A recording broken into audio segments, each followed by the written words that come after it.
దేవుని స్తోత్రం. దేవుని యొక్క పరిశుద్ధ నామములో ప్రభునందు ప్రియ సహోదరి సహోదరులందరికీ నా వందనములు తెలియజేస్తూ ఉన్నాను. తండ్రి అయిన దేవుడు ఆయన ప్రియకుమారుడైన క్రీస్తునందు ఆయన జ్ఞాపకం చేసుకున్న వారు మాత్రమే క్రీస్తునందు నిలిచి ఉండగలరు అనగా కుమారుని యందు విశ్వాసముంచుడి, కుమారుని యందు విశ్వాసముంచు వారే నిత్య జీవం పొందుతారు అని ప్రభు యొక్క సత్య వాక్య భావాన్ని హృదయపూర్వకముగా అంగీకరించి ప్రభు మహిమలో చేర్చబడతారు. కనుక ఇటువంటి కృప సృష్టిలో ఒక జనమునకు మాత్రమే అనుగ్రహించి ఉన్నాడు అని నేను ఈ మధ్యకాలంలోనే వీడియోలు చేశాను. అయితే దేవుని యొక్క అపారమైన ప్రేమ చేత నేటి దినం క్రైస్తవ జీవితంలో మనుషులు ఏమి పోగొట్టుకుంటున్నారు, ఏది నష్టపోతూ ఉన్నారు, మరి వాటి నుంచి విడుదల పొందటానికి ఏ విధముగా వివేకముతో యోచన చేయాలో ఇలాంటి జ్ఞానము కూడా లేని ప్రజలని నా కన్నులతో నేను చాలామందిని చూస్తున్నాను. మీరు ఎంతమందిని చూస్తున్నారో నాకు తెలియదు, కానీ అయితే ప్రభువు ప్రత్యేకించి ఒక చక్కని అనుభవాన్ని లేఖనాల్లో మన కొరకు వ్రాసి పెట్టాడు సోదరులారా. అదేంటంటే మధ్యాహ్న కాలములో కాలు జారిపోతూ ఉన్నారు అని చెప్తున్నాడు. ఎందుకు కాలు జారిపోతుంది? మధ్యాహ్న కాలం అంటే ఏంటి? ఈ లోకములో మానవ జీవిత యాత్ర దాని యొక్క గమ్యాన్ని మనుషులు ఎందుకు వెతుక్కోలేకపోతున్నారు? అందరూ పైపైన సంగతులు చూస్తూ ప్రభు యొక్క చిత్తాన్ని గ్రహింపులేక ఉన్నారు అనే అనుభవాలు మనం యోచన చేసినట్లయితే మధ్యాహ్న కాలంలో కాలు జారిపోయిన ఒక అధమ స్థితిలో నేడు క్రైస్తవ్యం పడిపోతూ ఉంది. ఈ యొక్క అనుభవాన్ని చదువుకుందాం. నేను ఈ వీడియోలోనూ మరొక వీడియో కూడా చేస్తాను దీని గురించి. దయచేసి మీరు కూడా మనస్సు పెట్టి ప్రభు యొక్క కృపకు పాత్రులవుతారని ఆశిస్తూ ఉన్నాను. దేవుని యొక్క అత్యున్నతమైన ప్రేమ చేత భక్తుడైన యెషయా ద్వారా ప్రభు అయిన తండ్రి చెప్పిన ప్రవచనాలు, ఈ యొక్క అనుభవం చూసినట్లయితే యెషయా గ్రంథం 59వ అధ్యాయం 10వ వచనం చూడండి. గోడ కొరకు గ్రుడ్డివారి వలె తడవులాడుచున్నాము, కన్నులు లేని వారి వలె తడవులాడుచున్నాము, సంధ్య చీకటి అందువలనే మధ్యాహ్న కాలమున కాలు జారి పడుచున్నాము, బాగుగా బ్రతుకుచున్న వారిలో నుండి చచ్చిన వారి వలె ఉన్నాము అని ప్రజలు తమ స్థితిని తాము తెలుసుకోవాలి. అసలు మనం ఎక్కడున్నామో తెలిస్తేనే కదా మనము ముందుకు వెళ్ళడానికి వీలు కలుగుతుంది.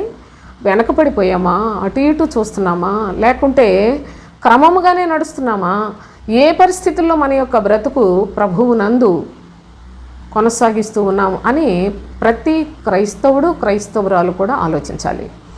ఈ యొక్క వాక్యంలో ప్రభువు చాలా తేటగా తెలియచేస్తున్నాడు. గోడ కొరకు గ్రుడ్డివారి వలె తడవలాడుచున్నారు. అన్ని ప్రజల గురించి కాదు సోదరులారా, కేవలము దేవుని యొక్క ప్రజల గురించి వ్రాసిన మాటలు.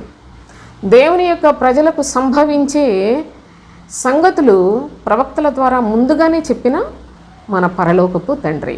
గోడ కొరకు గ్రుడ్డివారి వలె తడవలాడుచున్నాము. గోడ అంటే బోధకుడు. బోధకుల కొరకు కన్నులు లేని వారు ఏ విధముగా తడవలాడతారో ఈనాడు అదే పరిస్థితిలో దేవుని యొక్క ప్రజలు అనబడుతున్న వారు బ్రతుకుతూ ఉన్నారు. ఇంకా చెప్తున్నాడు, కన్నులు లేని వారి వలె తడవలాడుచున్నాము. అసలు కళ్ళే లేవట. పరిశుద్ధ గ్రంథం మీరు మీ గ్రంథంలో జాగ్రత్తగా ఈ మాటలు చూచి అప్పుడు ఈ వాక్యం ఎందుకు వ్రాసాడు దేవుడు, ఎందుకు వ్రాయించాడు, ఈ వాక్యంలో నా బ్రతుకు ఎక్కడుంది అని పరిశీలన చేసుకునే వాళ్ళు దేవుని యొక్క భయం కలిగిన వాళ్ళు. అలా కాకుండా ఏంటి ఇది మన కోసం కాదు, గుడ్డి వాళ్ళ కోసం అని కనుక మీరు ఆలోచన చేసినట్లయితే దేవుని కృప కూడా మీకు లేదు అని దాని భావం సోదరులారా. దేవుని యొక్క లేఖనాల దగ్గర బహు విశేష జాగ్రత్త కలిగి మనము పరిశీలన చేసుకొని మనము మార్చుకునవలసిన వాటిని మార్చుకున్నట్లయితే ఆయన కృప పొందుతామని కూడా తెలియచేస్తున్నాడు. చూడండి, గోడ అని బోధకుడు అని మీరు ఎలా చెప్తారు అని పొరపడొద్దు. ఒకసారి మీకు నేను లేఖనాల్లోనే దాని యొక్క భావాన్ని కూడా చూపిస్తాను. అపోస్తుల కార్యములు 23వ అధ్యాయం మొదటి నుంచి చదువుదాం. పౌలు మహాసభవారిని తేరి చూచి, సహోదరులారా, నేను నేటి వరకు కేవలము మంచి మనసాక్షి గలవాడనై దేవుని ఎదుట నడుచుకుంటున్నానని చెప్పాను. అందుకు ప్రధాన యాజకుడైన అననీయ అతని నోటి మీద కొట్టుడి అన్నాడట. అపోస్తులుడైన పౌలు దేవుని చేత ఏర్పాటు చేయబడిన దేవుని యొక్క సాధనం. మరి ఇక్కడ ప్రధాన యాజకుడు అంటే మనుష్యుల ద్వారా యాజకత్వాన్ని సంపాదించుకొనిన ప్రధాన యాజకుడు. ప్రధాన యాజకుడు అంటే చాలా పెద్ద స్థాయి, దేవుడిచ్చిన ఒక పెద్ద మరి ఉన్నత స్థితి అది. కానీ అది అహరోను నుండి ప్రధాన యాజకత్వము అహరోను సంతతి వారికి ఒకరి తర్వాత ఒకరికి వారి సంతతిగా అనుగ్రహించి ఉన్నాడు. అయితే అది మనుష్యుల చేత ఏర్పాటు చేయబడిన ప్రధాన యాజకత్వం. అయితే అపోస్తులుడైన పౌలు ప్రభువు చేత ఏర్పాటు చేయబడిన ప్రభువు యొక్క సాధనమై ఉన్నాడు. చూడండి, అలాంటి ప్రభువు మనిషిని మనుష్యుల చేత ఎన్నిక చేయబడిన వాడు అంటున్నాడు కదా. అతని నోటి మీద కొట్టుడని దగ్గర నిలిచిన వారికి చెప్పాడంట. ఎందుకు? ఏం నేరం చేశాడు? పౌలు ఏమని చెప్పాడు? నేను నేటి వరకు కేవలము మంచి మనస్సాక్షి కలిగి జీవిస్తున్నాను అన్నాడు. అందుకు కొట్టమంటున్నాడు. కాబట్టి చూడండి, పౌలు అతనిని చూచి సున్నము కొట్టిన గోడ నిన్ను దేవుడు కొట్టును అన్నాడు. సున్నము కొట్టిన గోడ, ప్రధాన యాజకుడు అంటే బోధకుడే కనుకనే అంటున్నాడు. సున్నము కొట్టిన గోడే, కానీ సున్నం కొట్టి తెల్లగా కనిపిస్తున్నాడు. అది ఏమి గోడో, అది మట్టి గోడ లేకపోయినట్లయితే ప్రభువు చేత ఏర్పాటు చేయబడిన బోధకుడా అనే విషయం తెలుసుకోవటానికి మనుషులకి చాలా కష్టతరమైన పరిస్థితి. ఎందుకంటే ఈనాడు కూడా చూడండి, దేవుని చేత పంపబడిన వారెవరో తమకు తామే బోధకులను చెప్పుకొని బయలుదేరి వచ్చేసి అపవాది యొక్క మాయల్లో ప్రజలందరూ మోసం చిక్కించుకుంటున్న వారెవరో ఈనాడు తెలుసుకున్నట్టు ఎంత కష్టమో ఆ రోజుల్లో కూడా అంతే కష్టం. నీవు ధర్మశాస్త్రము చొప్పున నన్ను విమర్శింప కూర్చుండి ధర్మశాస్త్రమునకు విరోధముగా కొట్టనాజ్ఞాపించుచున్నావు అన్నాడట పౌలు. దగ్గర నిలిచి ఉన్నవారు నీవు దేవుని ప్రధాన యాజకుని దూషించదవా అన్నారు. దగ్గర నిలబడిన ప్రజలు అంటున్నారు, నువ్వు దేవుని యొక్క ప్రధాన యాజకుడిని దూషిస్తున్నావా అంటున్నారు. కానీ పౌలు ఏమంటున్నాడు? నీవు ధర్మశాస్త్ర పద్ధతి చొప్పున నన్ను విమర్శించడానికి కూర్చొని నన్ను కొట్టమని చెప్తున్నావు అని చాలా తేటగా చెప్పాడు. దేవుని ధర్మశాస్త్రానికి అది విరోధము కదా అని. అయినా ప్రజలకు అవన్నీ అర్థం కావు. ఒక ప్రధాన యాజకుడు ఒక దేవుని యొక్క ఆత్మావేశముతో ఏర్పాటు చేయబడిన భక్తుడు. వీళ్ళిద్దరిలో ఎవరు దేవుని యొక్క చిత్తానుసారముగా జీవించే వ్యక్తో ఈ ప్రజలకు అర్థం కాదు కదా. కాబట్టి వెంటనే అక్కడ వినిన జనులందరూ అంటున్నారు, నీవు దేవుని ప్రధాన యాజకుని దూషిస్తున్నావా అన్నారు. అప్పుడు పౌలు అంటున్నాడు, అందుకు పౌలు, సహోదరులారా, ఇతడు ప్రధాన యాజకుడని నాకు తెలియలేదు, నీ ప్రజల అధికారిని నిందింపవద్దు అని వ్రాయబడి ఉన్నదనను. ఆయనే చాలా తేటగా విపులంగా ఆ సందర్భంలో ధర్మశాస్త్రంలో వ్రాయబడిన వాక్యాన్ని కూడా అపోస్తుడైన పౌలు తెలియచేసిన అనుభవం ఇక్కడ మనం చూస్తున్నాం. కనుక దేవుని యొక్క సన్నిధిలో గోడ అంటే బోధకుడు. జాగ్రత్త, ఈ యొక్క అనుభవాన్ని కూడా మీరు విమర్శన దృష్టితో జ్ఞానము లేని ప్రజల వలె కాకుండా, వాక్యాలు వల్లించడం నేర్చుకునే ప్రజలుగా కాకుండా, దేవుని చిత్తమును తెలుసుకొని సృష్టికర్త యొక్క ఉద్దేశాన్ని తెలుసుకున్నట్లయితే మీరు ధన్యులవుతారు.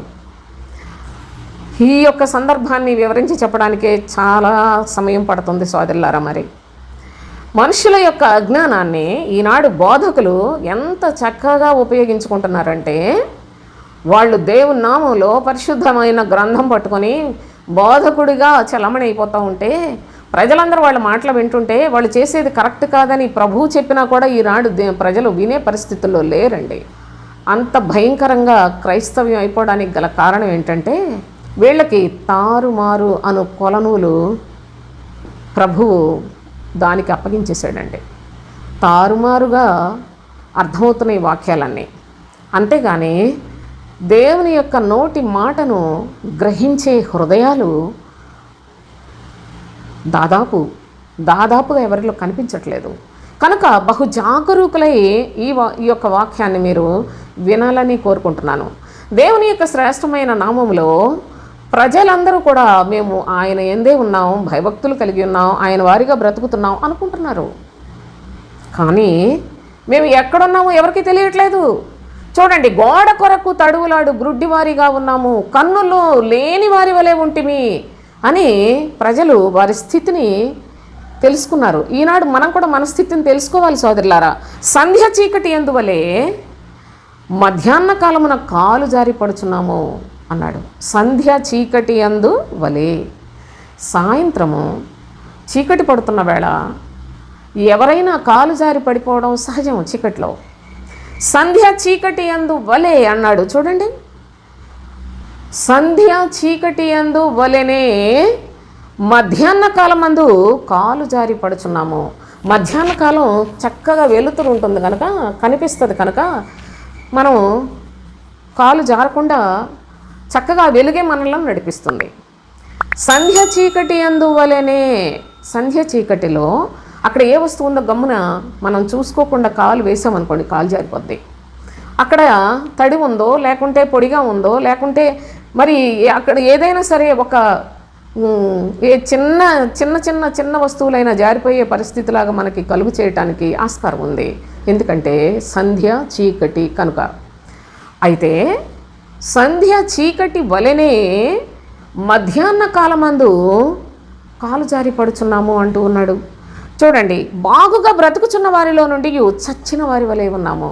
మేమైతే చాలా బాగా బ్రతుకుతున్నాం అనగా దేవుని యొక్క సముఖంలో బ్రతుకుతున్నాం, దేవుని యొక్క ప్రజలుగా బ్రతుకుతున్నాం, నిత్యము దేవుని మాటలే వింటాం, నిత్యం ప్రార్థన చేసుకుంటాం, ఎప్పుడు ప్రార్థన అంటే అప్పుడు వెళ్ళిపోతాం, మాకంతా కూడా చాలా బాగా బ్రతుకుతున్న వారిలాగే ఉన్నాం.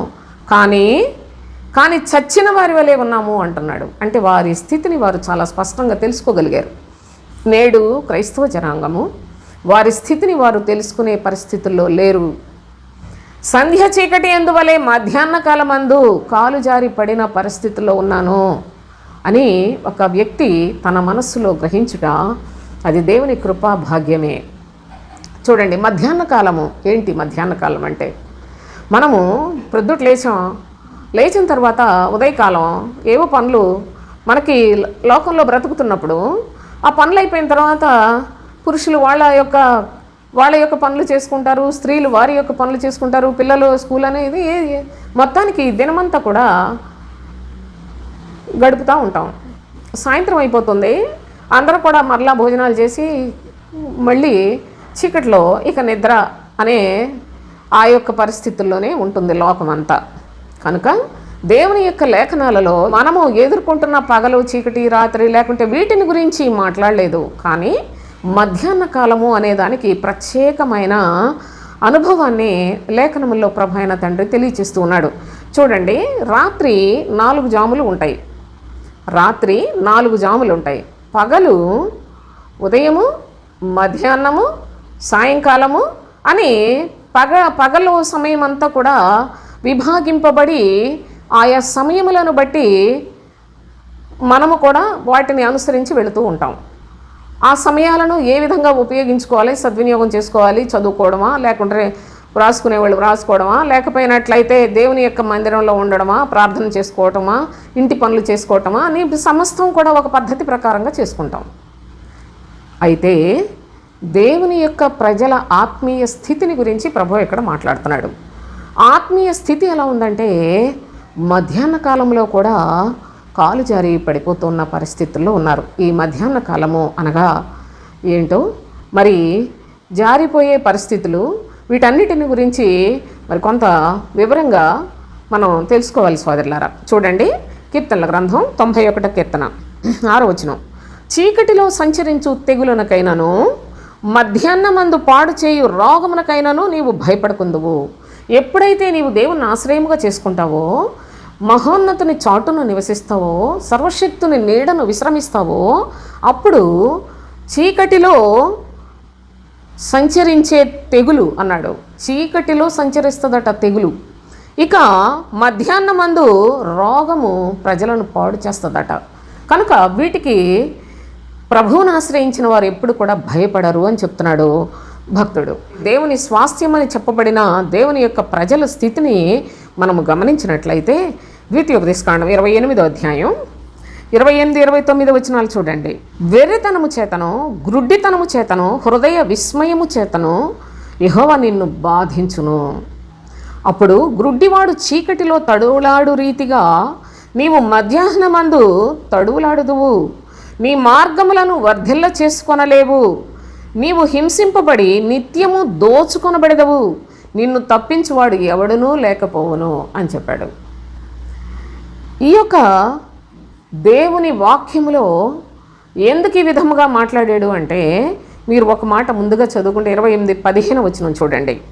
నేడు నేను నీకు ఆజ్ఞాపించు ఆయన సమస్తమైన ఆజ్ఞలను కట్టడలను నీవు అనుసరించి నడుచుకొనవలనని నీ దేవుడైన యెహోవా సెలవిచ్చిన మాట వినని ఎడలా ఈ శాపములన్నీ నీకు సంభవించును అని చెప్పాడు. మాట వినని ఎడలా, దేవుని యొక్క మాట వినని వారికి దేవుడు కావాలి, దేవుని సన్నిధి కావాలి, దేవుని యొక్క నామంలో ప్రార్థనలు చేసుకున్నట్టు కావాలి. మీ తృప్తి కోసం ఎన్నైనా చేస్తారు, మీ ఆనందం కోసం, మీకు ఏదో ఉపశమనం కలగడానికి ఎన్నైనా చేస్తారు. కానీ ఆయన మాట మాత్రం వినరండి. ప్రజల్లో నేను చూస్తున్న బహు విశేషమైన వింత ఇది, చాలా వింతైన అనుభవం.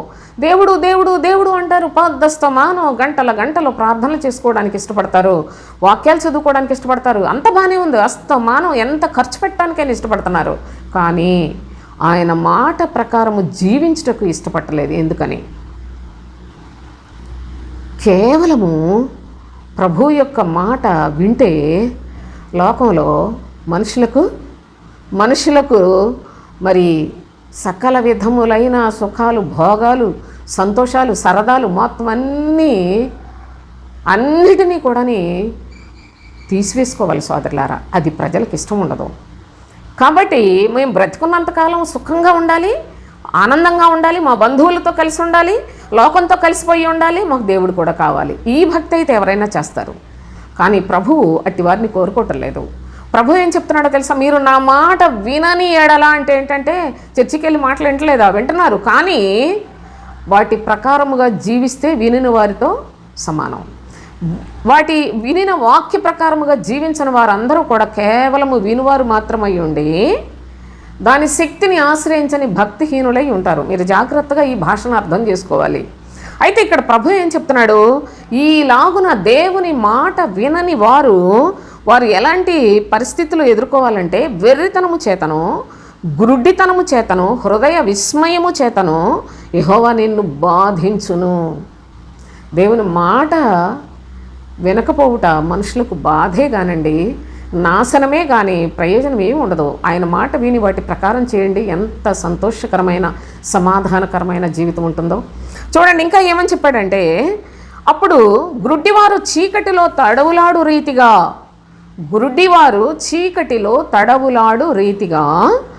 మధ్యాహ్న కాలమందు నీవు తడవులాడదు అన్నాడు. మధ్యాహ్న కాలంలో ఉన్న ప్రత్యేకత ఏంటి? అసలు మధ్యాహ్నం తడవులాడే స్థితి ఎంత హీన స్థితి, ఎంత నీచమైన, ఎగతాళి, హేళన, అవమానకరమైన స్థితి అని మీరు గ్రహించగలిగినట్లయితే మధ్యాహ్న కాలం యొక్క విలువను కూడా మనము తెలుసుకొనవలసిన అవసరత ఉంది సోదరులారా. మధ్యాహ్న కాలంలో తడువులాడతావు నువ్వు, చీకటిలో తడువులాడినట్లని. ఇందాక ప్రవక్త అయిన యెషయా చెప్పిన మాట మనం చదువుకున్నాం. భక్తుడు అక్కడ ఏమంటున్నాడు? గోడ కొరకు తడువులాడుతున్నారు. కన్నులు లేనివాడైతే తడువులాడుకొని ఎలాగా తిరుగుతూ ఉంటారో ఆ విధముగా మేము తడవులాడుచున్నాం ప్రభువా. బాగుగా బ్రతుకుచున్నట్టున్నాం, కానీ చచ్చిన వారిలాగా ఉన్నాం. అంతేకాదు సంధ్యా చీకటి వలనే మధ్యాహ్నమందు కాలు జారి పడుతున్నాము అంటున్నాడు. ఈ మధ్యాహ్నం గురించి ఇంతలా చెప్తున్నారు అంటే మధ్యాహ్న కాలం యొక్క ప్రాధాన్యత చాలా ఎక్కువ ఉంది. కనుక దేవుడు పలుమార్లు మధ్యాహ్న కాలం గురించిన ప్రస్తావన లేఖనాలలో తెచ్చాడు అంటేనే చాలా చాలా విశేషమైన సమయము అది అని మనము గ్రహించుకొనవలసిన అవసరత ఇక్కడ మీకు నేను తెలియజేస్తున్నాను. ఈ యొక్క ప్రజలు, దేవుని ప్రజలు మధ్యాహ్న కాలములో ఈ విధముగా తడవలాడటానికి మరి యొక్క ముఖ్య కారణాన్ని కూడా మనం ఈ సందర్భంగా చదువుకోవాలి. మీకా గ్రంథం 3వ అధ్యాయం 5-6 వచనాలు చూడండి. ఆహారము నమలుచు సమాధానమని ప్రకటించువారును, ఒకడు తమ నోట ఆహారం పెట్టని ఎడల అతని మీద యుద్ధము ప్రకటించువారునై నా జనులను పొరబెట్టు ప్రవక్తలను గూర్చి యెహోవా సెలవిచ్చున్నదేమనగా, దేవుని యొక్క ప్రజలను పొరబెడుతూ ఉన్నారంట. దేవుని యొక్క ప్రజలను మార్గము తప్పిస్తూ ఉన్నారు. దేవుని యొక్క ప్రజలను వంకర త్రోవలలో నడిపిస్తూ ఉన్న వారి యొక్క బోధకులు, వారిని గురించి ప్రభు ఏమంటున్నాడంటే, నా జనులను పొరబెట్టు ప్రవక్తలను గురించి యెహోవా సెలవిచ్చినదేమనగా, మీకు దర్శనము కలగకుండా రాత్రి కమ్మును.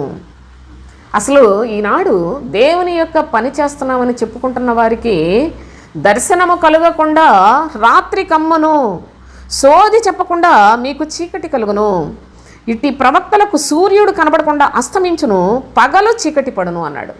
వీరికి పగలే చీకటి అయిపోద్దట. అలాంటి పాస్టర్ల దగ్గర నేర్చుకునేవారులారా, మీ జీవితములలో మీకు అసలు ఎప్పుడైనా వెలుగును చూడగలరా? పగలు చూడగలరా? ఈనాడు ప్రవక్త వ్రాసిన మాటలు నెరవేర్పుగా ప్రభువు చెప్తున్న అనుభవాన్ని మీరు చూసినట్లయితే, చక్కగా కానుకలిచ్చి బాగా ఏదోటి చేసే వాళ్ళ చుట్టూ తిరుగుతారు. ఎవరైనా కానీ ఆహారం పెట్టకపోయినట్లయితే వాళ్ళ మీద యుద్ధాన్ని ప్రకటించే ఈ దొంగ బోధకుల వలన దేవుని యొక్క ప్రజలు, వారి యొక్క పరిస్థితి అంతా దిగజారిపోతూ ఉంది అంటూ ప్రభు అంటున్నాడు. ఈ యొక్క అబద్ధ ప్రవక్తలకు వీరిని గురించి ప్రభు ఏం చెప్తున్నాడంటే, మీకు దర్శనము కలగకుండా రాత్రి కమ్మును అన్నాడు. అసలు వాళ్ళకి దేవునితో అసలు ఎలాంటి కనెక్షన్ ఉండదు. దర్శనకి రాత్రికి సంబంధం ఏంటండి? ఈ భాష ఎంత కష్టం సోదరులారా. మీకు పైసా ఖర్చు లేకుండా మీ దగ్గరకు వస్తుందని ఒకవేళ మీకు చులకనగా అనిపిస్తున్నాయేమో, కానీ ఈ మాటలు నా ప్రియ సహోదరి సహోదరులారా, క్రీస్తు రక్తము కూడా మన మధ్యలో చిందించబడినప్పటికీ దాని విలువ తెలియదు, ప్రభు యొక్క ప్రేమ విలువ తెలియదు, లేఖనముల యొక్క సారము గురించిన విలువ తెలియదు. కేవలము మనుష్యుల యొక్క మెప్పు కోసం భక్తి చేసి మీ యొక్క జీవితాల్లో లోకములో ఉన్నంత వరకు బాగా ఉండడానికి ఒకవేళ భక్తి చేసినట్లయితే మీరు ఎదుర్కొనే పరిస్థితులు చాలా చాలా దేవుని యొక్క ఉగ్రతతో కూడిన పరిస్థితులే ఎదుర్కోవలసి వస్తుంది. ప్రభు అంటున్నాడు, దర్శనము, మీ ప్రవక్తలకు దర్శనము కలగకుండా రాత్రి కమ్మును అన్నాడు. రాత్రిలో ఏమీ తెలియకుండా ఏ విధంగా ఉంటుందో ఈనాడు బోధకులకు కూడా దేవుని యొక్క వాక్యం గురించి అర్థం తెలియకుండా చేస్తాను. దేవుని వాక్యం అసలుకి ఎప్పటికీ వాళ్ళకి ఏమీ అర్థం కాదు. ఎందుకంటే ప్రభువే చేస్తున్నాడు, నా వాక్యం వాళ్ళకి తెలియనివ్వను అంటున్నాడు. కనుక దర్శనము కలగకుండా రాత్రి కమ్మును, సోది చెప్పకుండా మీకు చీకటి కలుగును అంటున్నాడు. మీరు చెప్పే సోది నా ప్రజలు చేరుకొనవలసిన మార్గంలో వారి గమ్యానికి చేరుకొనకుండా వారిని మార్గం తప్పించేస్తారు.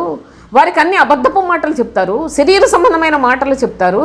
కాబట్టి మీ బ్రతుకులలో మీరు చీకట్లోనే ఉంటారు అని చెప్తున్నాడు. బోధకులను గురించి చెప్తున్నాడు. అప్పుడు ప్రవక్తలు అన్నాడు, ఇప్పుడు బోధకులు సోదరులారా. కనుక మీకు అసలు సోది చెప్పకుండా చీకటి కలుగుతుందన్నాడు. చీకటిలో ఉన్నవాడు వాడు ఎక్కడికి పోతున్నాడు వాడికి తెలియదు. అలాగునని మీ బ్రతుకులో మీరేం చెప్తున్నారో మీకు తెలియకుండా చేస్తాను అన్నాడు. అంతేకాదు, ఇట్టి ప్రవక్తలకు సూర్యుడు కనబడకుండా అస్తమించును. ఈ బోధకులకు సూర్యుడు అనగా తండ్రి అయిన దేవుడు సూర్యుడు అని భక్తుడు ఆయనను స్తుతించాడు. కానీ ఆ దేవుడు తన ప్రియకుమారుడైన యేసుక్రీస్తుని గురించి నీతి సూర్యుడు అని చెప్పాడు. నీతి సూర్యుడు అనగా ఆయన శరీరధారిగా లోకంలోనికి వచ్చి సకల మానవులకు మాదిరి చూపిస్తాడు. కనుక ఆయన మాదిరి చూపించి తన ప్రాణాన్ని కూడా పెడతాడు. కాబట్టి ఆయన నీతి సూర్యుడు అని తండ్రి ప్రకటన చేశాడు. ఈ సూర్యుడు ఎన్నటికీ వాళ్ళు చూడలేరట. సూర్యుడు కనబడకుండా అస్తమించును, పగలు చీకటి పడును. పగలు చీకటిగా ఉంటే అది ఎంత నష్టమో, ఎంత చేటు, హాని, కీడు కలుగుతుందో ఈనాడు ఈ బోధకుల వలన దేవుని యొక్క ప్రజలకు కలిగేది కూడా అదే సోదరులారా. పేరుకు దేవుని యొక్క సేవ, దేవుని యొక్క సేవకులు అని చెప్పుకుంటున్నారు. సేవకులను కూడా అంటలేదు. ఇప్పుడు బిషప్పులట, అపోస్తులట చాలా చాలా అయ్యగారులు చాలా పెద్ద పేర్లు పెట్టుకున్నారు. ఎందుకంటే వాళ్ళకి అసలు మారు మనసు కూడా లేని కారణాన అలాంటి పేర్లు పెట్టుకున్నారు. నిజంగా మారు మనసు పొందిన వారైతే అలాంటి పేర్లు అసలు పెట్టుకోరు సోదరులారా. కనుక దేవుని యొక్క శ్రేష్టమైన నామంలో పరిచారకుడు అని చాలా చక్కగా భక్తులు నేను క్రీస్తు పరిచారకుడను అని చెప్పుకున్నారు. కానీ ఈనాడు మనుషులు అసలుకి ఏ అనుభవం లేదు, వీళ్ళకి ఏ సాక్ష్యం లేదు. 4 మాటలు చెప్పి 4 చర్చికి వస్తే చాలు, వీళ్ళు అపోస్తులు అయిపోతారు, ప్రవక్తలు అయిపోతారు, బిషప్లు అయిపోతారు, లేకపోయినట్లు అయ్యగారులు అయిపోతారు, ఇంకా చాలా చాలా పేర్లు చెప్పుకుంటున్నారులేండి. అలాంటి స్థితిని ప్రస్తుత కాలం మనం చూస్తున్నాం. కనుకనే ఈ లేఖనాలు దేవుని యొక్క కృప ఉన్నవారు మనఃపూర్వకముగా యోచన చేసి విశ్వసించి ఆయన కృపను పొందాలని తండ్రి ప్రేమతో ఈ సంగతులు మనకు తెలియచేస్తూ ఉన్నాడు. మరి మన ప్రభు అయిన యేసుక్రీస్తు ఆయన అనుభవంలో ఎదుర్కొనిన పరిస్థితులను చదువుకున్నాం. మార్కు సువార్త 15వ అధ్యాయం 25వ వచనం చూడండి. ఆయనను సిలువ వేసినప్పుడు పగలు 9 గంటలాయెను. మరియు యూదుల రాజైన యేసు అని ఆయన మీద మోపబడిన నేరమును వ్రాసి పైగా నుంచిరి. ప్రభువును సిలువ వేసినప్పుడు ఉదయం 9 గంటలయ్యింది. 9 గంటలు చూడండి. ఆ తరువాత 33వ వచనం చదువుదాం. మధ్యాహ్నము మొదలుకొని 3 గంటల వరకు ఆ దేశమంతటిని చీకటి కమ్మెను. మధ్యాహ్నం అంటే 12 గంటలు మొదలుకొని 3 గంటల వరకు ఆ దేశం అంతా కూడా చీకటి అయిపోయిందట. 3 గంటలకు యేసు ఏలోయి ఏలోయి లామా సబక్తాని అని బిగ్గరగా కేక వేశాను. ఆ మాటకు నా దేవా నా దేవా నన్నెందుకు చెయ్యి విడిచితివని అర్థము అని వ్రాశాడు. మధ్యాహ్నము మొదలుకొని 3 గంటల వరకు ప్రభువు ఆయన సిలువలోనే ఉన్నాడు. దేశమంతా చీకటి కమ్మింది. జాగ్రత్తగా చూడండి లేఖనాలు. ప్రభువును ఉదయం 9 గంటలప్పుడు సిలువ వేశారు. అంటే 9 గంటల నుండి మధ్యాహ్నం 3 అయ్యే వరకు ఆయన సిలువలో ఎంత నరక యాతన అనుభవించాడో గమనించాలి. మధ్యాహ్నము అంటే ప్రతిరోజు మనకు ఉదయం లేస్తున్నాం, మధ్యాహ్నం, సాయంత్రం 3 పూట్ల మనం చూస్తున్నాం.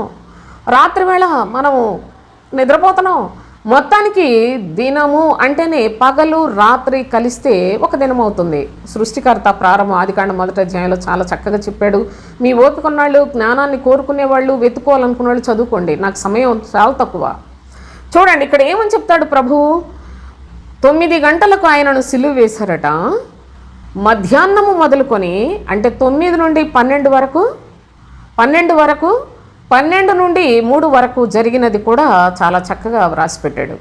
ఈ మధ్యలోనే ప్రభువు సిలువలో 7 మాటలని మన ఈ మధ్యలోనే కదా గుడ్ ఫ్రైడేకి అందరూ ఇంకా ఎవరికి తోచిన వాళ్ళు చదువుకున్నారు, నేర్చుకున్నారు, గమనించారు, గ్రహించారు. లేకపోయినట్లయితే ఆచారంగా అలవాటుగా చేసుకున్నారు. కొంతమంది ఇంకా సమాధుల దగ్గరికి వెళ్ళిపోయి అక్కడ ఏదో చేయరాని పిచ్చి పనులన్నీ చేసుకున్నారు. మొత్తానికి ఏదేదో జరిగిపోతూనే ఉన్నాయి. కానీ సత్యమును గ్రహించి అసలు తండ్రిని సంతోషపెట్టాలి, నా కొరకు ప్రాణం పెట్టిన నా తండ్రిని నేను సంతోషపెట్టాలి అనుకున్న కృతజ్ఞత భావము కలిగిన వారు చివరికి మిగిలేదు వాళ్ళే సోదరులారా. అయితే మనుషులు ఇష్టాన్ని నెరవేర్చుకొని వెళ్ళిపోతున్న ఎంత భయంకరమైన ఈ దినములు మీరేమనుకుంటున్నారు? ఇవి కడవరి దినములు. అంతేకాదు దుష్టుడు ప్రతి మనిషిని కూడాను వాడు వశపరుచుకొనిన భీకరమైన వ్యభిచారులైన చెడ్డతరం వారా అని చెప్పాడు ప్రభు. అంతేకాదు చాలా చాలా కీడు చేయుటకు ఇష్టపడే తరము వారిగా బ్రతుకుతున్నారు. అందరూ శరీర సంబంధంగా బ్రతకటమే కానీ ఆత్మానుసారంగా బ్రతికి, ఆత్మల కొరకే బ్రతికి, పరలోకం కొరకు సిద్ధపడాలి అనే నిరీక్షణతో బ్రతుకుతున్న విశ్వాసులు చాలా చాలా తక్కువ మంది. కనుక మీరు జాగ్రత్తగా లేఖనాలను పరిశీలించండి, వివేకముతోటి గ్రహించండి. 12 గంటలు మొదలుకొని అనగా మధ్యాహ్నం మొదలుకొని 3 గంటల వరకు ఆ దేశమంతా చీకటి కమ్మింది. అంటే అసలు ఏం జరుగుతుందో ఎవరికి అర్థం కాని పరిస్థితిలో ప్రభువును గురించి కానీ, ప్రభు సిలువను గురించి కానీ, అసలు ఎందుకు ఈయనకి ఇంత అన్యాయం చేస్తున్నారని కానీ ఆలోచన చేసే పరిస్థితులు లేవండి. చాలా చాలా చాలా తక్కువ మంది మాత్రమే ప్రభువు కోసం చింతిస్తున్న పరిస్థితులు మనం చూస్తాం. సరే, మత్తయి సువార్తలో కూడా మీరు గమనించినట్లయితే మత్తయి సువార్త 27వ అధ్యాయం 45వ వచనం, మధ్యాహ్నము మొదలుకొని 3 గంటల వరకు ఆ దేశం అంతటను చీకటి కమ్మెను. ఇంచుమించు 3 గంటలప్పుడు యేసు ఏలీ ఏలీ లామా సబక్తాని అని బిగ్గరగా కేక వేశాను అని వ్రాసిపెట్టాడు. అంటే మధ్యాహ్నం 12 గంటల నుండి 3 గంటల వరకు ఆ దేశం అంతటా చీకటి కమ్మేసింది. ఎందుకు చీకటి కమ్మింది అంటే, ఎవరు గ్రహింపలేని ఒక వింతైన దృశ్యము ఆ పరలోకపు తండ్రి తన కుమారుడు సిలువలో వేలాడుతూ ఉన్నప్పుడు ప్రకృతి కూడా ఆ కుమారునికి ఏ విధముగా సహకరించిందో మీరు కాస్త లోతుగా ఆలోచన చేయగలిగి ఉండాలి. అటువంటి ఆసక్తితో ఉంటేనే కొన్ని లేఖనాలు మనం చేరుకోగలం. చూడండి, ఇంకా ఏమని చెప్తాడంటే, లూకా సువార్తలో ఒక మాట చదువుకుందాం. లూకా సువార్త 23వ అధ్యాయం 44వ వచనం చూడండి. అప్పుడు రమారమి మధ్యాహ్నమాయెను, అది మొదలుకొని 3 గంటల వరకు ఆ దేశం అంతటి మీద చీకటి కమ్మెను. ఎంత రూఢిగా చెప్తున్నారో దేవుని యొక్క అపోస్తులు ఒకసారి మీరు చూడాలి. అప్పుడు రమారమి మధ్యాహ్నమాయెను, అది మొదలుకొని 3 గంటల వరకు ఆ దేశం అంతటి మీద చీకటి కమ్మెను. సూర్యుడు అదృశ్యుడాయెను. సూర్యుడు కూడా అదృశ్యమైపోయాడు. ఆ 3 గంటలు చీకటి వేళ నా ప్రియ సహోదరి సహోదరులారా, ఏమి జరుగుతుందో ఏ మనుషుని ఆత్మకు తెలియనంత వింతైన సమయంగా లేఖనములు ప్రత్యక్షంగా సాక్ష్యాధారంగా మనకు వ్రాయబడి ఉన్నాయి. కనుక ప్రభువును గురించి, ప్రభువు యొక్క సిలువను గురించి, ప్రభువు అసలు ఆయన ఏ పాపం చేయలేదు, ఆయన మహారాజై ఉన్నాడు, కానీ ఆయనకు ఇంత ఘోరమైన అన్యాయపు తీర్పు తీర్చి లోకములో ఆయనను సిలువ వేసిన విధానం చూస్తే, దాదాపు అక్కడ సిలువ వేసిన కారణము కానీ, సిలువ వేసిన ప్రజల యొక్క పరిస్థితులన్నీ చూసినట్లయితే అంత అన్యాయస్తులైన దేవుని యొక్క మనుషులే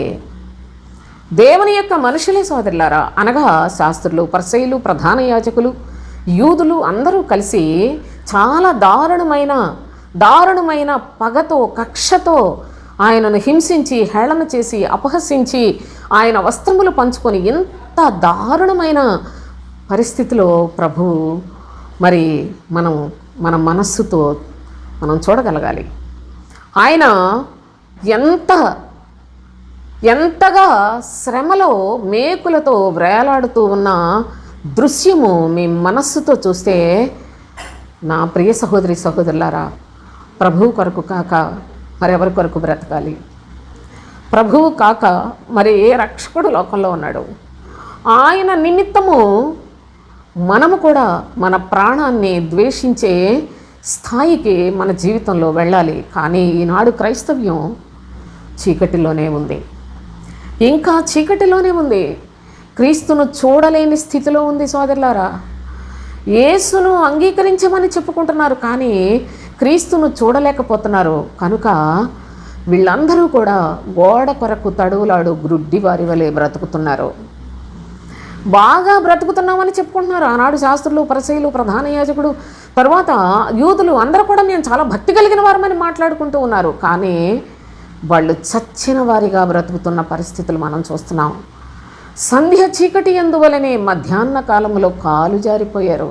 మధ్యాహ్నము ప్రభువు సిలువలో వేలాడుతూ ఉన్నప్పుడు చీకటి దేశమంతా నిండిపోయింది, చీకటి కమ్మివేసింది సోదరులారా. ప్రభు అయిన యేసుక్రీస్తు ఆయన మహామహిమతో ఆయన తండ్రి చిత్తమును నెరవేర్చే దేవునికి ప్రియకుమారుడుగా ఉండి మన ప్రభువు చనిపోయి సమాధి చేయబడి 3వ దినమున తిరిగి లేచి మరలా ఆయన ఆత్మను తన పరిశుద్ధ అపోస్తలులకిచ్చి, ఆ పరిశుద్ధ ఆత్మ చేత ఈనాడు సర్వలోకములో సర్వలోకములో సువార్త ప్రకటిస్తూ పరలోకానికి సిద్ధపడండి అని చెప్తే ఈ మాటలు ఈ దేశము అంగీకరించట్లా. ఈ మాటలను ఈ దేశము బహిష్కరిస్తూ ఉంది. ఈ మాటలను ఈనాడు క్రైస్తవ్యము అంగీకరించలేని స్థితిలో ఉంది సోదరులారా. క్రీస్తు మా కొరకు చనిపోయాడంటే సంతోషపడుతున్నారు. మా కొరకు చనిపోయాడు, మా ప్రభువు మాకు రక్షణ ఇచ్చాడంటే సంతోషిస్తున్నారు. ఆ ప్రభువు చెప్పిన బోధ మనసులో పెట్టరా? అందుకే మీ బ్రతుకులు మధ్యాహ్నములో చీకటిలోనికి వెళ్ళిపోతూ ఉన్నాయి.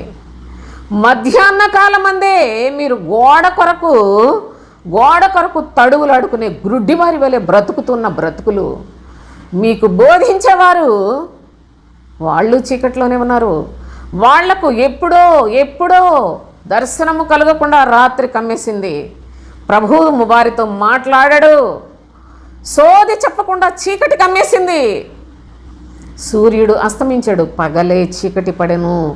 పగలే చీకటి పడిపోయింది. సోదరులారా, క్రీస్తు సిలువను గురించి యోచన చేయని ఈనాడు ఏ ఒక్కరైనా ప్రతి వారు కూడాను నిశ్చయముగా దేవుని యొక్క మహోగ్రతకు పరుగెడుతూ ఉన్న వారితోనే మరి లేఖనాలు వ్రాయబడి ఉన్నాయి. దేవుని యొక్క మహోగ్రతకు వాళ్ళు వెళ్ళిపోతారు. ఎందుకంటే దేవుని యొక్క ప్రజల గురించి, క్రీస్తు సిలువను గురించి బోధించని బోధకులు, అంగీకరించని ప్రజలు. ఎవరు చెప్పినా మా ప్రభు మాట మాకు కావాలి అనుకునేవాళ్ళు లేరు. మా పాస్టర్ గారు ఏం చెబితే మాకు అదే సమస్తం సకలం అనుకుంటున్నారు. దాని వలన తీవ్రంగా నష్టపోతున్న ప్రజల యొక్క స్థితిని ఆలోచన చేసుకున్నట్లయితే ప్రవక్త అయిన యెషయా ఏం రాశాడో తెలుసా? చూడండి, చాలా కఠినమైన మాట దేవుని యొక్క సన్నిధిలో ఈనాడు ప్రతి వారు కూడా తెలుసుకోవాల్సిన అవసరతను నేను మీకు వాక్యంలో నుండి చూపిస్తున్నాను సోదరులారా. చూడండి ఏమని చెప్పాడంటే యెషయా గ్రంథం 66వ అధ్యాయం, యెషయా గ్రంథం 66వ అధ్యాయం 17వ వచనం చూడండి. తోటలోనికి వెళ్ళవల్లని మధ్య నిలుచున్న ఒకని చూచి తమ్ము ప్రతిష్ఠించుకొనుచు పవిత్రపరచుకొనుచున్నవారై, తోటలోనికి, తోట అనగా సంఘము, మధ్య నిలుచున్న ఒకని అనగా బోధకుడు. ఆ బోధకుడిని చూచి తమ్ము ప్రతిష్ఠించుకొనుచు అంటే ఇక బోధకులకి అర్పణ అయిపోతున్నారు. బోధకులు చెప్పినట్టే చేద్దాం అనుకుంటున్నారు. పవిత్రపరచుకొనుచున్న వారై, మేము దేవుని యొక్క సన్నిధికి వచ్చాం, మీరు ఇక్కడికే వచ్చారు, మీరు ఇక్కడే ఉండాలని చెప్తున్నారు కదా బోధకులు. అక్కడే ఉండి, అక్కడే నేర్చుకొని, అక్కడే దేవుని యొక్క మనుషులం అనుకొని బ్రతుకుతున్న వారి యొక్క స్థితి ఏ విధంగా ఉందో తెలుసా? పంది మాంసమును, హేయ వస్తువును, పంది కొక్కులను తినువారును ఒక్కడును తప్పకుండా నశించెదరు అని చెప్పాడు. పంది మాంసమును, పంది కొక్కులను అంటున్నాడు. ఎంత అసహ్యమైన హేయ వస్తువులు తింటూ ఉన్నారు. హేయ వస్తువును అన్నాడు. అనగా అబద్ధ బోధకుడు, శరీర సంబంధమైన మాటలు చెప్పువాడే అబద్ధ బోధకుడు. క్రీస్తు బోధను బోధించిన వాడే అబద్ధికుడు సోదరులారా. అలాంటి బోధలు చెప్పే వాళ్ళందరూ కూడా వాళ్ళ దగ్గర ఉన్న ప్రజలను గురించి ప్రభు అంటున్నాడు కదా, మీరు వెళ్ళి భక్తులైపోతున్నారా, పరిశుద్ధపరచుకుంటున్నారా, ప్రతిష్ఠించుకుంటున్నారా, దేవుని యొక్క మనుషులను పేరు పెట్టుకుంటున్నారా? మీ బ్రతుకులలో మీరు తినేది పంది మాంసం, అసహ్యకరమైన హేయ వస్తువును, పంది కొక్కులను తినువారును వీళ్ళందరూ కూడా నశించిపోతారని చెప్తున్నాడు. మనము క్రైస్తవుడు తినవలసిందేంటి? క్రీస్తు శరీరమును ఆహారముగా ఇచ్చాడు. నా శరీరము తిని నా రక్తము త్రాగువాడు నిత్య జీవము కలిగిన వాడని చెప్పాడు. ఈనాడు చర్చిల్లో పరిశుద్ధమైన బల్ల కార్యక్రమంలో పాలు పంపులు పొందుతున్నామని చెప్పుకుంటున్నారు. అది కూడా వేషధారణే. క్రీస్తు లేని చోటు, క్రీస్తు లేని బోధలు, క్రీస్తు లేని హృదయములు, ఇలాంటి వారందరూ కూడా పంది మాంసాన్ని, హేయ వస్తువును, పంది కొక్కులను తినువారుగా నాశనానికి పరిగెడుతూ ఉన్నారు అని లేఖనం తెలియజేస్తుంది. ఇప్పుడు కాదు, ఎప్పుడైనా ఎక్కడైనా మీకే సందేహం వచ్చినా నన్ను అడగొచ్చు, చెప్తాను దేవుని యొక్క కృప ద్వారా. నేను ఒక అధమురాల్ని సోదరులారా, కానీ నా తండ్రి కృపను బట్టి నేను ఈ లేఖనాలు మీకు తెలియచేస్తూ ఉన్నాను. అయితే దేవుని యొక్క శ్రేష్టమైన నామంలో చక్కగా సంఘంలోకి వెళుతున్నారు, దేవుని యొక్క సన్నిధిలో ప్రతిష్ఠించుకుంటున్నాం, పవిత్రపరచుకుంటున్నామని చెప్పుకుంటున్నారు కదా. మీకు మీ బోధకుడుండి ఏదో చెప్పేస్తున్నాడు కదా, మరి ఏంటి పంది మాంసాలు తినడం ఏంటి? నిజంగా పంది మాంసం తింటలా అంటే అంత అసహ్యమైన కార్యాలే మీరు. సర్పముకు ఒకనొకప్పుడు ప్రభు ఏం చెప్పాడు? సర్పం యొక్క ఆహారము మన్ను అన్నాడు. మన్ను అని చెప్పాడు. దేవుని యొక్క పిల్లల ఆహారము నిత్య జీవాహారము అనగా క్రీస్తు శరీరము ఆహారమును, ఆయన రక్తము మనకు పానీయమునై ఉన్నది. నా శరీరము తిని నా రక్తము త్రాగువాడు నిత్య జీవము కలిగిన వాడు అని లేఖనాలు తెలియజేస్తున్నాయి. ఎవరు ఆలోచించరా? అసలు నేను తినేదేంటి ఎప్పుడన్నా ఆలోచించారా? సర్పసంతానమా అన్నాడు ప్రభు ఒకప్పుడు. అంత మన్ను తినేవారే, సర్పానికి ఆహారం అయిపోయేవాళ్లే. ఏంటి మన్ను అంటే శరీర సంబంధము, శరీరము మంటితో చేశాడు. ఇదే సాతానుకు ఆహారం. మిమ్మల్ని శరీర సంబంధాలుగా చేస్తే దాని కడుపు నిండుతుంది సోదరులారా. ఆ ఘట సర్పం, ఆది సర్పమైన మహా ఘట సర్పం, దాని ఆహారము మన్ను. దేవుడు మనిషిని మట్టితో చేశాడు అనగా సాతాను యొక్క ఆహారం మనుషుల యొక్క దేహములే. శరీర సంబంధమైన భక్తి చేసే వాళ్ళందరూ దాని ఆహారమే, చక్కగా భోంచేస్తుంది. కానీ దేవుని యొక్క పిల్లలని చెప్పుకొని మీ ఆత్మలను చంపుకొని నరహంతకుల చేతుల్లో చిక్కి మీ బ్రతుకులలో సర్పానికి ఆహారం అయిపోతున్నారు. జాగ్రత్త. ఇంకా ఒక అడుగు ముందుకేస్తే మేము చాలా నిష్ఠగా ఉన్నాం, చాలా పరిశుద్ధంగా ఉన్నాం, మేము అన్ని జనుల ఆచారాలు పాటించమని చెప్పుకొని వాళ్ళందరూ తినేదేంటో తెలుసా? హేయ వస్తువు పంది కొక్కులను తింటున్నారు. ఏం చెప్తే అదే. ఈ పంది కొక్కులను, ఈ పంది మాంసమును తినటానికి చర్చిలకు వెళ్తున్నారా మీరు? ఆలోచన చేయండి. నన్ను ఏమనుకున్న పర్వాలా, నీ వాక్యాన్ని చూపిస్తున్నాను. నా తండ్రి నామంలో నాకు ఎప్పుడూ లాభమే. ఏంటంటే ఈ మెంటల మాటలు చెప్తుంది పిచ్చిది అని మీరు అనుకున్నారనుకో, నాకు చాలా లాభం. నా తండ్రి నామంలో ఒక చిన్న మాట అయినా అనిపించుకుంటే ధన్యతే కదా నాకు. ఒకవేళ ఈ వాక్యం అర్థం చేసుకొని మీ మనసులు మార్చుకున్నట్లయితే అది మరీ లాభం. మీకు లాభం, నాకు లాభం, మన తండ్రికి లాభం. కనుక దేవుని యొక్క లేఖనాలను జాగ్రత్తగా వివేచనతో ఆలోచించండి. మధ్యాహ్న కాలమందు కాలు జారిపోవడానికి గల కారణాలేంటో తెలుసా? అబద్ధ బోధకులు. మొదటిగా మీ యొక్క జీవితములలో దేవుని మాట వినకపోవుట వలన, అనగా దేవుని మాటను అనుసరించి జీవించకపోవుట వలన గ్రుడ్డితనము, హృదయ కంపం మొత్తం అన్నీ కూడా వచ్చేస్తాయి. తడువులాడే బ్రతుకుల్లోకి వెళ్ళిపోతారని చెప్పాడు. ఇక రెండవదిగా, మీరు ఎంపిక చేసుకున్న మీ బోధకులు ఎంత చండాలపు మనస్తత్వాలతో దేవుని యొక్క సేవ పెట్టారు. వాళ్ళు డబ్బు కోసం పెట్టారండి. చర్చ ఎందుకు పెట్టుకున్నారంటే ఈనాడు చాలామంది సుఖభోగాల కోసం, డబ్బు కోసం పెట్టుకున్నారు. మీరు వాళ్ళనే బోధకులు అనుకొని దేవుడిగా భావించుకొని వాళ్ళు చెప్పినట్టు వింటుంటే ప్రభువుకి కోపం విస్తారంగా వస్తుంది. అందుకనే ఆయన కోపాన్ని తెలియచేస్తూ తోటలోనికి వెళ్ళవలనని మధ్య నిలుచున్న ఒకని చూచి, కోరికైతే బాగానే ఉంది, దేవుణ్ణి నమ్ముకున్నాం, చర్చికి వెళ్దాం, బాగుంది చాలా. కానీ ఆ మధ్యలో ఉన్న బోధకుడు ఉన్నాడు. ఆ బోధకుడిని చూసి ప్రతిష్ఠించుకుంటున్నారు. ఆ బోధకుడు చెప్పినట్టు వింటున్నారు, వాళ్ళ మాటలు ఆలకిస్తున్నారు. వాడు చూస్తే దొంగ, దోచుకొనివాడు. కానీ దొంగతనమును, హత్యను, నాశనము చేయుటకు వస్తాడు. కాపరి ప్రాణం పెడతాడని చెప్పాడు కదా ప్రభు. కనుక దేవుని యొక్క లేఖనములలో మన యొక్క స్థితి ఎలా ఉందో పరీక్ష చేసుకుందాం. మధ్యాహ్న కాలము ప్రభు అయిన యేసుక్రీస్తు సిలువలో వేలాడుతూ ఉన్న అనుభవాన్ని జాగ్రత్తగా గమనించండి. మన ప్రభువు ఆయన ఎప్పుడైతే సిలువలో ఆయన మాటలు మాట్లాడాడో, ఆయన ప్రేమను ఇంకా చూపిస్తున్నాడో, తండ్రి వీరేమి చేయుచున్నారో వీరు ఎరుగరు గనుక వీరిని క్షమించుము. అయ్యా, ప్రజలకి ఏమీ అర్థం కావటం లేదు. వీళ్ళు ఏం చేస్తున్నారో అసలు వీళ్ళకి తెలియట్లేదు. నేను ఎక్కడి నుండి వచ్చానో, నేను ఎక్కడికి తిరిగి రాబోతూ ఉన్నానో నీకు తెలుసు. నీవు నాకు ఇచ్చిన మనుషులకు మాత్రమే తెలుసు. కానీ నా చుట్టూ ఉన్న ఈ ప్రజలకు తెలియదు. కనుక వీరిని క్షమించు తండ్రి అని వేడుకుంటున్నాం. మన ప్రభు యొక్క మొర జాగ్రత్తగా మీరు మనసును పెట్టగలిగినట్లయితే సోదరులారా, ఆయన ఈనాటికి కూడా మన కొరకు చేతులు చాచి ఉంచాడు. ఎందుకంటే మనము దేవుని యొక్క ప్రజలుగా ఉన్నాం, దేవుని నమ్ముకున్నాం, దేవుని యొక్క ప్రజలుగా బ్రతకాలని ఆశిస్తూ ఉన్నాం. కానీ మధ్యాహ్న కాలము తెగులు బారిన పడిపోతున్నాం. మధ్యాహ్న కాలంలో కాలు జారిపోతూ ఉన్నాం.